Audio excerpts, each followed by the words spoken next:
Long before the first rays of dawn are seen in the Judean mountains, pious Jews make their way towards the Western Wall in preparation for the sunrise prayer service. King David wrote, "I wake the dawn," as if to say, the dawn does not wake me. 3,000 years later, his words live in the hearts of his people.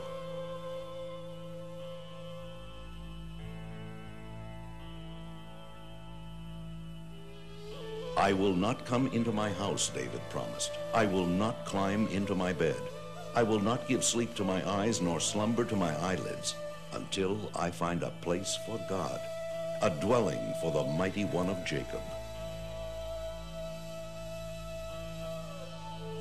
All his life, David sought to find this most sacred place and to build God's holy house in Jerusalem.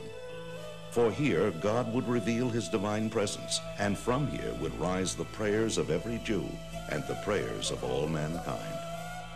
It is here that Jacob had lain down to sleep and had dreamed of a ladder reaching to the heavens, and upon awakening from his dream exclaimed, "Behold, this is none other than the house of God, and this is the gate of heaven."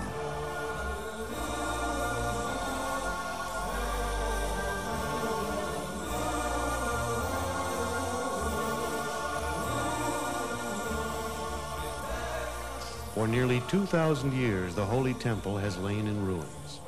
What was this place that eternally inspires the hearts of the Jewish people?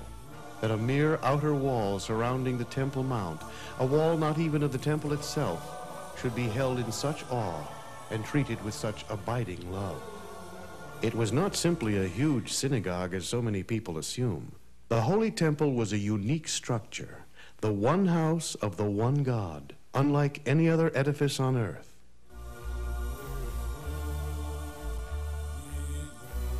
In the final chapter of Isaiah, God speaks, "The heavens are my throne, and the earth my footstool.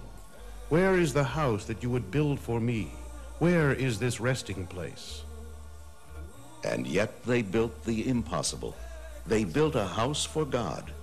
The Holy Temple was first built by King Solomon on the site established by his father David.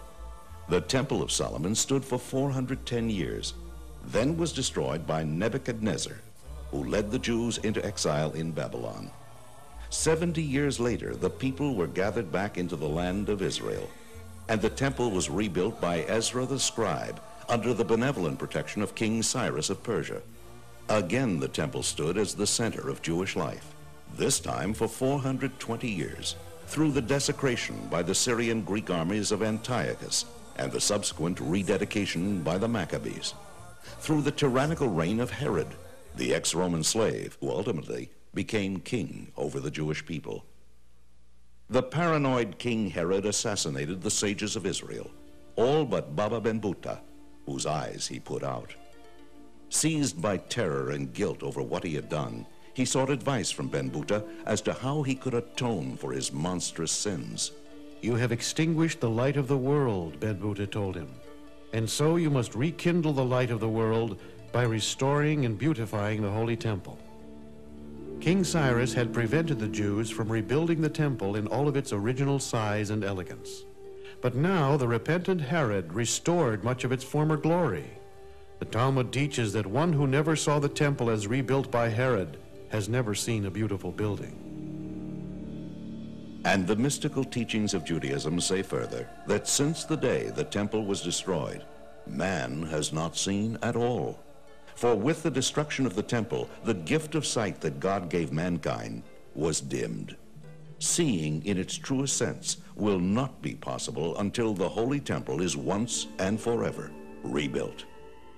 To understand something of the extraordinary greatness of the Holy Temple, we must go back to its beginnings, its first roots in the wilderness of Sinai during the 40 years that God led the Jews through the desert after the Exodus from Egypt.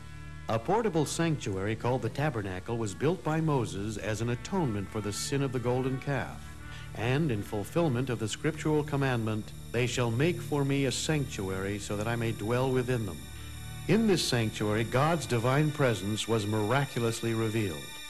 As the Bible relates, when the clouds of glory descended upon the tabernacle, This was the signal for the children of Israel to rest from their travels and make camp. Then, when it was God's will that the tribes of Israel travel again, the clouds of glory would rise and depart, signaling the Levites to disassemble the tabernacle and the children of Israel to journey on. When finally the children of Israel entered the promised land, the tabernacle accompanied them. It stood in Gilgal for 14 years, then at Shiloh for 369 years, at Nob for 13 years, and in Gibeon for 44 years. Here is the hill at Shiloh today, thought to have been the site of the tabernacle. 430 years in all, the tabernacle wandered through the land of Israel, a princely bridegroom yearning and searching for a bride. By this time, David was king over Israel. It was intolerable to him that the divine presence should dwell in a temporary structure. David and the prophet Samuel looked deeply into the Holy Scriptures, in Deuteronomy and in the book of Joshua, and concluded that the chosen site had to be in the territory allotted to the tribe of Benjamin, in a place called Jerusalem.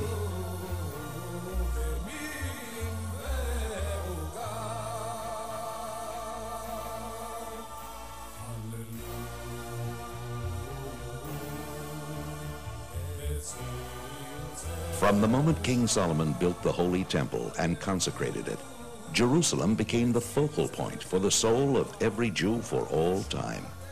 God no longer dwelled in a tent. The divine presence had taken up permanent residence in a great and glorious house of stone. The portable tabernacle was built primarily of overlaid wood and stretched cloth, both originating as plant life.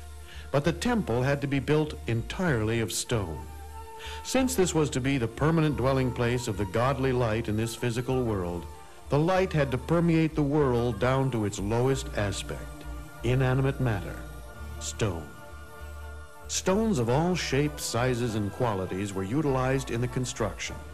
The largest stone known to have been used weighs more than 400 tons. The stones used for the great altar had to be hewn without the aid of an iron tool, yet had to be as smooth as polished glass.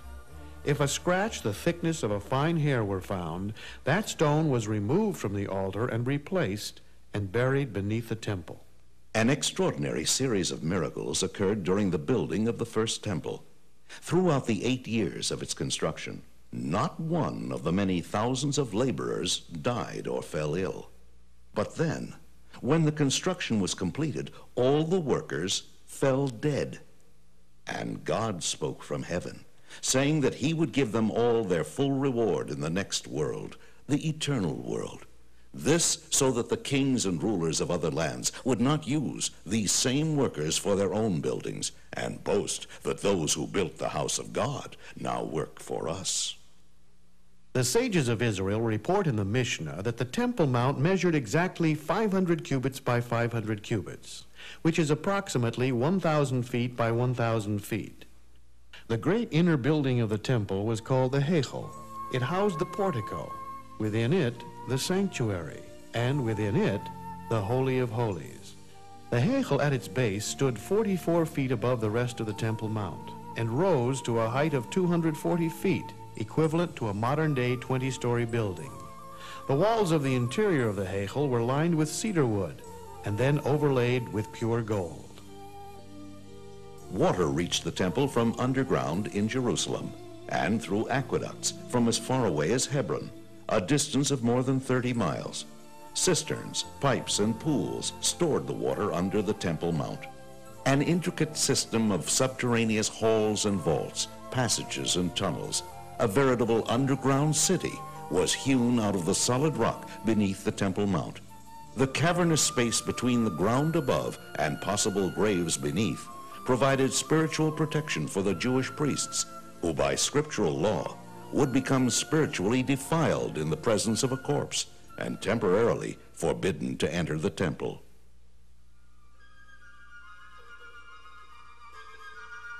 Visitors to Israel today are astounded to learn that they are standing not at the foot of the Western Wall, but merely at the midpoint of its height.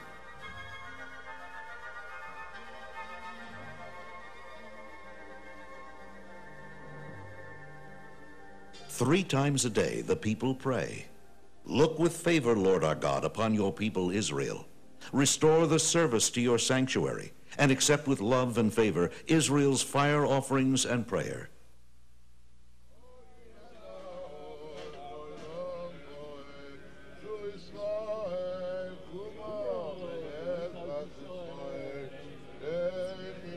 And at the precise moment the sun breaks over the horizon, the people praying the sunrise service step forward to recite the Amida, the 18 benedictions that forms the central prayer of every Jew.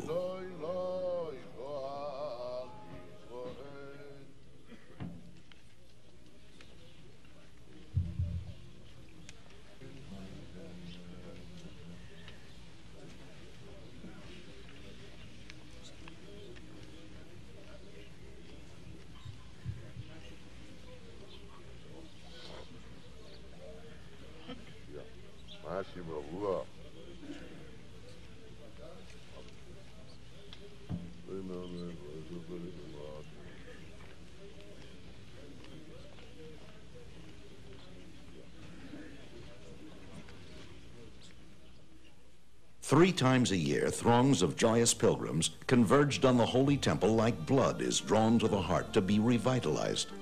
And Jerusalem was swollen with joy as her far-flung children, the people of Israel, came home to her from every place in the land of Israel and from beyond its borders. They came with the first fruits they had harvested and with their offerings of thanksgiving.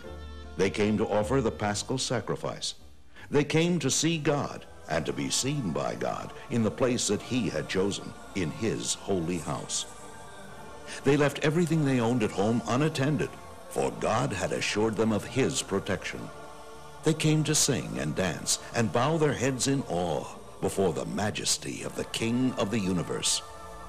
Throughout the festivals, they witnessed open miracles, and when they returned to their homes, they took with them new faith, new inspiration. From Jerusalem, they went forth to every village and city of the land, as blood surges forth from the heart to all the organs of the body, renewed and revitalized. But how did it happen? What was there about the temple that brought such inspiration to the people, that continues to inspire their prayers till this very day, more than 1900 years after it was destroyed? The ultimate focal point of the Holy Temple was contained within the Holy of Holies, the innermost part of the sanctuary. This room was built over the Even Hashatiyah, the foundation stone, the primordial point from which God created the world. Atop the foundation stone in the first temple rested the Holy Ark of the Covenant. And within the Holy Ark lay the 2 tablets of the Covenant, engraved with the 10 Commandments. The 10 Commandments, 2 enormous cubes of purest sapphire. Their miraculous letters, engraved through from one side to the other, were written by the finger of God atop Mount Sinai. Upon the covering of the ark stood the 2 cherubim, hammered out of a single ingot of gold, according to the commandment of God. And from between the cherubim, God spoke from his place on high. The very presence of the ark was a constant miracle in the Holy of Holies. The width of this small room was 20 cubits. The Ark of the Covenant measured 2.5 cubits from end to end. Yet, when they measured from either side of the ark to the nearest wall of the Holy of Holies, both distances measured 10 cubits. The 2 measurements added up to 20 cubits. This meant that the Holy Ark itself occupied no space on earth. And from above this place, which occupied no place in the world, the voice of God was heard from his place above. Then, through the gift of prophecy, King Josiah foresaw the destruction of the first temple 35 years before it came. He ordered all the priceless treasures of the Holy of Holies to be put in hiding in a secret vault below the temple. All that stood in the Holy of Holies thereafter, even throughout the 420 years of the Second Temple, was the foundation stone itself. Just outside the richly woven curtain of the Holy of Holies in the sanctuary, the high priest performed the daily temple service. Twice daily he filled the temple precincts with the fragrance of spices burnt on the golden incense altar. Each day he cleaned and kindled the 7 oil lamps of the magnificent menorah, the candelabra of solid gold. Just beyond, the windows of the sanctuary, wider within and narrower outside, symbolized the fact that the world received its light from the temple, not the temple from the world. And in the sanctuary there were continuous miracles. The 12 loaves upon the showbread table remained fresh throughout the week until they were replaced each Sabbath. And the flames of the 3 branches on either side of the menorah all turned toward the center branch, which symbolized the Shekhinah, the divine presence. One of the most dramatic moments in the Holy Temple each year came during the awesome Day of Atonement, Yom Kippur. For when the temple stood, the entire Yom Kippur service was performed by one man, the high priest. On this holiest day of the year, the holiest man in the world entered the holiest place in the world and pronounced the awesome name of God. Before entering the most holy place, the high priest was addressed by the eldest priest with words of warning. Consider in whose presence you are about to enter. Remember that you are about to come before the Supreme King, who sits on a throne of justice and destroys all evil. He was then handed a censer full of finely ground incense. He, stirred by feelings of reverence, he entered the Holy of Holies. When he reached the Ark of the Covenant, he set down the firepan between its staves. In the second temple, he set it upon the foundation stone. He emptied all of the incense from the ladle into his hands, then placed it on the glowing coals of the firepan until the Holy of Holies became filled with smoke. And when he emerged from within the curtain, he offered a brief prayer. When atonement had been granted to the people, a thread of crimson wool that had been placed in the sanctuary miraculously turned white. The people who had been anxiously awaiting this moment now rejoiced.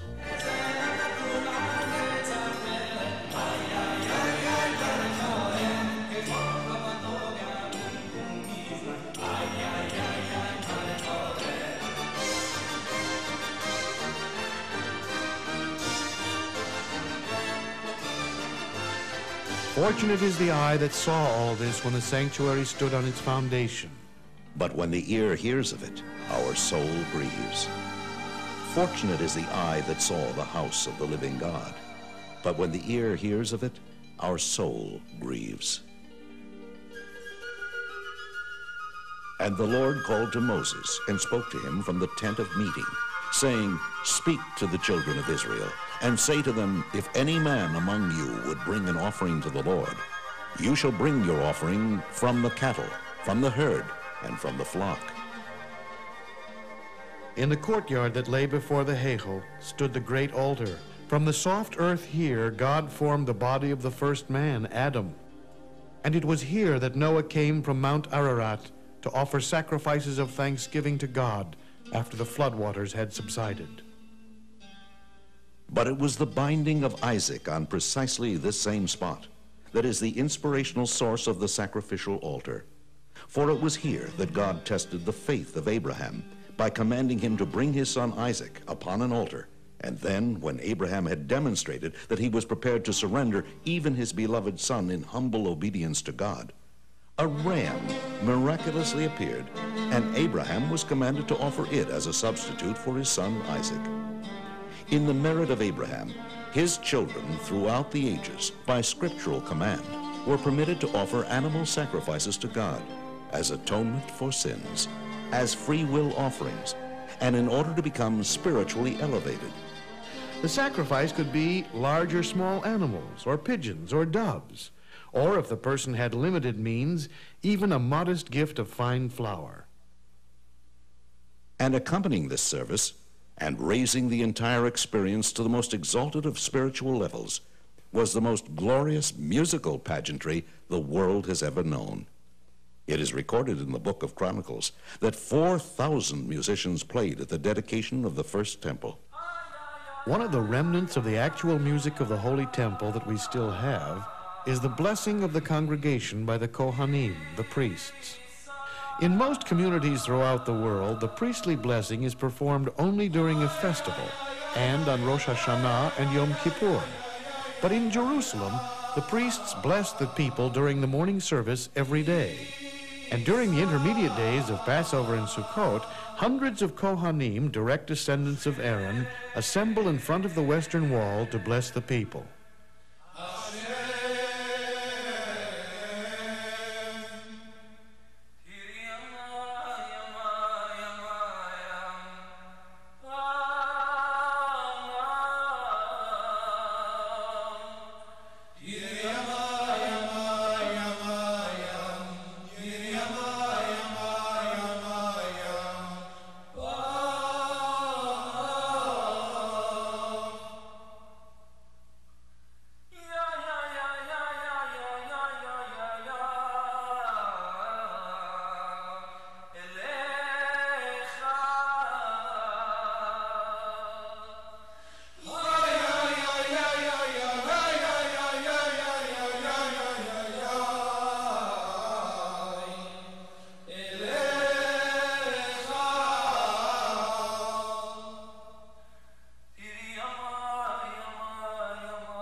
Just beyond the courtyard of the great altar was the chamber of hewn stone.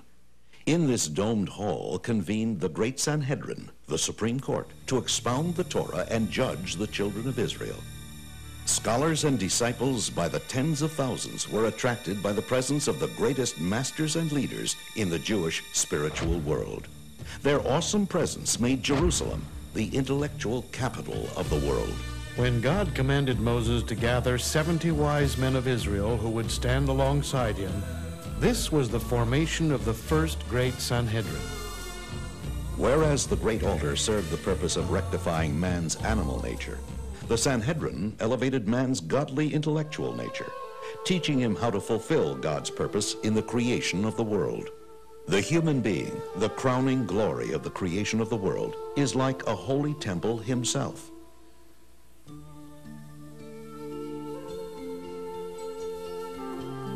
His intellect corresponds to the Holy of Holies, his love of God to the menorah, his sense of reverence to the table of the 12 loaves, his quality of mercy to the golden incense altar, his faith and trust to the basin and laver from which the priests washed and purified their hands and feet, his foundation and regal bearing to the great altar.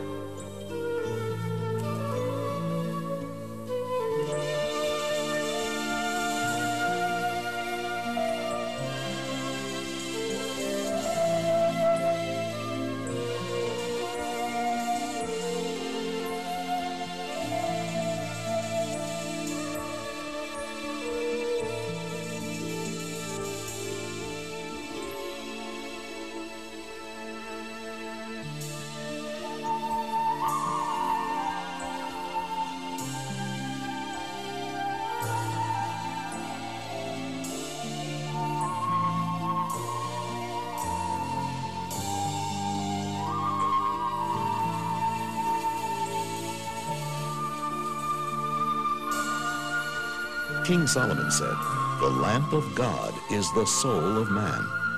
Indeed, man is the vessel for the godly light in this world. By means of the 10 divine attributes which radiate in his soul, man has been granted the ability to perceive the divine to transcend his earthly, mundane nature. Yet paradoxically, he is instructed to remember at all times that he is but dust and ashes and formed of the very earth. He is of the highest and lowest, striving to draw ever closer to his Creator, who constantly brings him forth into existence from absolute nothingness.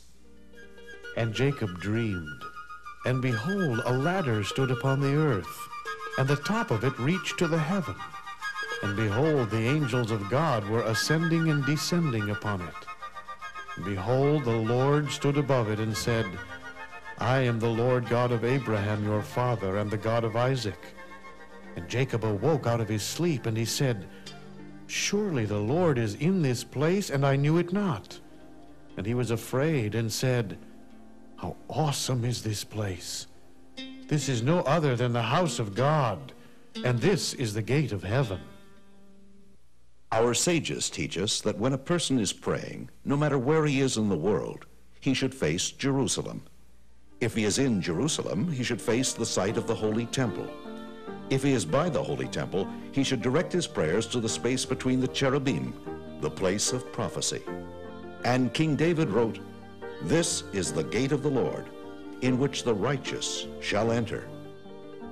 As for why the Western Wall has become the most cherished site of the Jewish people, it is because this outer wall of the Temple Mount was built from funds contributed by the poor.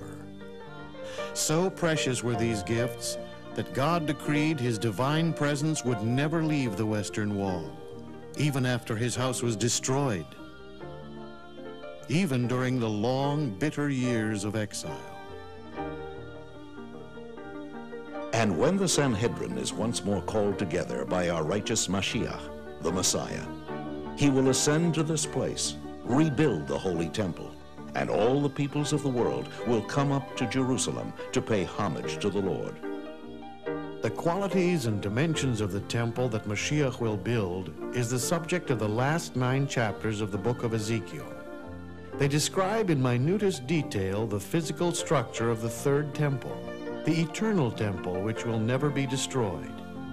Its construction will usher in the time of the final redemption, when peace and harmony between man and between man and God will reign forever. And when the Holy Temple is rebuilt, the Jewish people will once more be able to perform all 613 commandments of the Torah, for all but approximately 90 are dependent on the existence of God's house. And the other nations of the world, the children of Noah, will observe the doctrine of the 7 Noahide laws, and the fulfillment of the prophecy of Ezekiel will be seen by all. The remarkable and inspiring climax of the vision of Ezekiel appears in the 47th chapter, where the prophet reveals that from under the curtain of the Holy of Holies in the third temple, there will issue forth a fine trickle of water, no thicker than a thread. And this will become a new source of water for the world. By the time the trickle of water flows through the length of the Holy Temple, what was a trickle will have expanded till it is ankle deep. And then the trickle becomes a stream. And the stream will flow north to Yam Kinneret, the Sea of Galilee.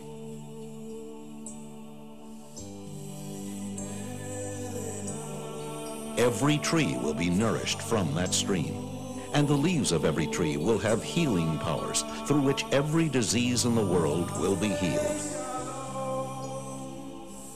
And from there, the stream will flow south until it reaches the Dead Sea, and it will sweeten its salty waters.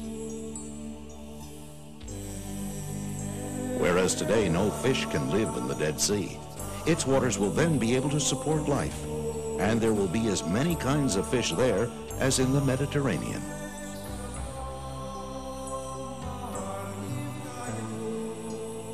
And the stream will then turn to the west and flow into the Mediterranean, and will sweeten its waters till they are drinkable.